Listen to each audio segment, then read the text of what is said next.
Hola y nuevamente bienvenidos a esta serie de cursos sobre fundamentos de la cadena de suministro. Lo que vamos a conocer el día de hoy es sobre los flujos dentro de la cadena de suministro. Un tema que habíamos mencionado, pero es importante ya comprenderlos dentro de la gestión de las organizaciones. Cuando hablamos de cadenas de suministro, cuando hablamos de organizaciones, las organizaciones manejan cuatro flujos, tres entidades. Los flujos son flujo de información, flujo de producto guión servicio, flujo inverso de producto y flujo de caja. Si bien nosotros vemos a la organización o a las cadenas de suministro como temas físicos, ejemplo, ver una bodega, ver el producto, ver una fábrica, es un sistema realmente dinámico que está formado de flujos. Un ejemplo de eso, si yo les consulto cuánto inventario tengo hoy día en la organización, probablemente me dicen tengo 100 unidades. Mañana tienen 80, pasado 20, pasado mañana tendrán 300, 400. Todo el tiempo se están moviendo estos flujos. Por eso es un sistema de flujos, siendo el flujo principal dentro de la organización el flujo de información, el que nos hace mover el resto de flujos. Entonces, ¿cómo funciona este flujo de información? Y siempre es la discusión en dónde arranca y dónde comienza la cadena de suministro. Hay quienes dirán que la cadena de suministro comienza en el cliente, en nuestro consumidor, en función de lo que ellos quieran. Nosotros haremos las cosas. Y hay quienes que dicen, no, viene desde la organización porque nosotros producimos, ejemplo, un commodity que el cliente lo compra o lo quiere per se. Sin embargo, este tema, al ser una conversación de ida y vuelta, porque tenemos que saber a veces qué quiere el cliente y saber qué puede hacer la organización, es lo que entra en algo que se llama un infinity loop o un lazo infinito, porque es una conversación de ida y vuelta. Les doy un ejemplo. Pensemos que arranca este tema en nuestros clientes. Y nuestro cliente nos ha pedido que fabriquemos un cierto producto en una cantidad de X, por ejemplo, 100 unidades, de color azul para que se lo entregue de aquí en una semana. Con esa información es llevada donde la organización, vemos si tenemos esto dentro de nuestras bodegas, dentro de nuestros almacenes. En caso de no tenerlo, vamos, revisamos en nuestras fábricas, vemos cuánto tiempo nos vamos a demorar en fabricar, en poder poner todo esto, en qué costo, y vemos con nuestros proveedores si contamos con todos esos recursos, materias primas, insumos, entre otros, para poder fabricar. Llegaremos a acuerdo con nuestros proveedores en cuanto a los precios, en cuanto a las cantidades, las fechas de entrega. Veremos dentro de nuestra organización cómo realizaremos esto y comunicaremos hacia adelante dentro de la cadena de suministro aguas abajo, por eso se llama el downstream. Mientras más cercano al cliente estamos, es lo que le llamamos el downstream o aguas abajo.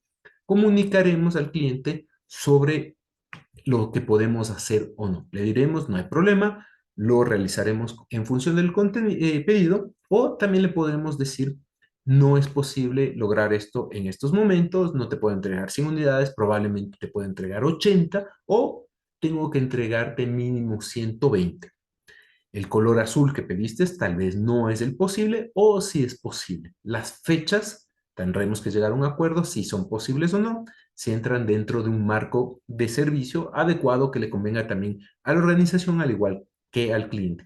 Con esta información el cliente podrá tomar su decisión y funcionará el sistema en caso de que acepte las condiciones o pedirá ciertos cambios. Entonces, una vez que el cliente tiene esta información es analizada por el cliente, él toma una decisión y nuevamente hay un flujo de información aguas arriba en lo que con nosotros conocemos con el upstream, que va hacia la organización, hacia los proveedores de los proveedores y así irá avanzando dentro de la organización. ¿Ok? Entonces ahí tomaremos la decisión si vamos a producir, si vamos a mover estos recursos, si vamos a comprar, etcétera, etcétera. Entonces, como ustedes ven, lo principal dentro de una organización es este flujo de información. Si se rompe ese flujo de información, es cuando las cadenas de suministro comienzan a tener problemas. La falta de buenos flujos de información dentro de las organizaciones es lo que genera excesos de inventario en la organización. El inventario hay que entenderlo que no es malo per se en la organización. El inventario viene a ser más o menos como el colesterol de las personas. Un colesterol muy elevado es malo para la salud de las personas porque le podría generar problemas a largo plazo, sobre todo en el tema de corazón, y un colesterol muy bajo para una persona también le genera problemas, sobre todo en el ámbito hormonal. Entonces, ¿qué requerimos? Es que exista, pero no en una cantidad muy alta ni en una cantidad muy baja. El tema con la información es que cuando no tenemos suficiente información de lo que quiere el cliente, comenzamos a asumir cosas y asumimos que, por ejemplo, podría comprar más. Entonces, como podría comprar que no es seguro, comenzamos a producir o nosotros a su vez abastecernos de más y aumentamos nuestro inventario.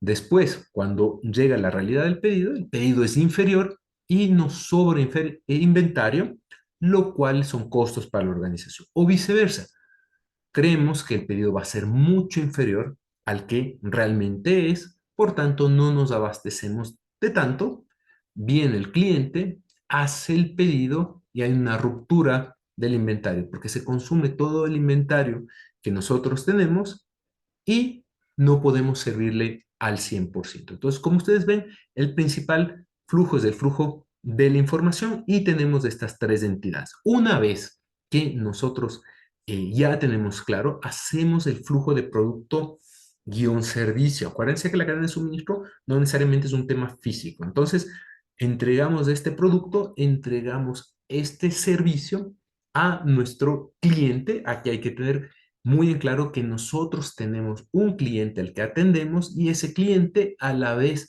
puede tener un cliente y ese cliente a la vez otro. Puede haber muchos encadenamientos hacia adelante, al igual que hay varios encadenamientos hacia atrás. Entregamos esto y en algunas ocasiones, no siempre, hay un flujo inverso. Ejemplo, el producto está fuera de especificaciones, por tanto, nos devuelve a nosotros como organización. Esta parte igualmente hay que tener claro que no siempre la devolución es directa, no necesariamente es en el canal por donde se entregó o se compró el producto. A veces se entrega el producto a través de un tercero, de una tienda, un almacén, y el cliente va y lo devuelve directamente en un distribuidor o en una fábrica. Por eso probablemente uno de los flujos más difíciles de manejar es el flujo del producto inverso. A veces el cliente también solicita que el producto sea retirado directamente de su vivienda o desde donde él disponga. Entonces tenemos este flujo inverso que se da en los productos, no en los servicios. Dentro del flujo inverso tenemos que tener en cuenta que nosotros como organización también podemos hacer un flujo inverso. Las materias primas que llegaron, ejemplo, están fuera de especificación y nosotros a su vez devolvemos a la parte de atrás de nuestra cadena de suministro y ellos también pueden seguir hacia atrás. ¿Ok? Entonces, teniendo en cuenta este flujo de producto, estos flujos inversos, hay un tema adicional que nos interesa dentro de las organizaciones, dentro del modelo de gestión de cadena de suministro, que es el flujo de caja, que ahí lo hemos puesto en verde con un signo de dólares, porque por este producto y o servicio que nosotros entregamos, nosotros esperamos un pago. Este pago nos permite cumplir con las necesidades económicas dentro de la organización, ejemplo, pagar sueldos, salarios, inversiones, acreedores, entre otros, y a la vez pagar a nuestros proveedores para que ellos puedan hacer exactamente lo mismo.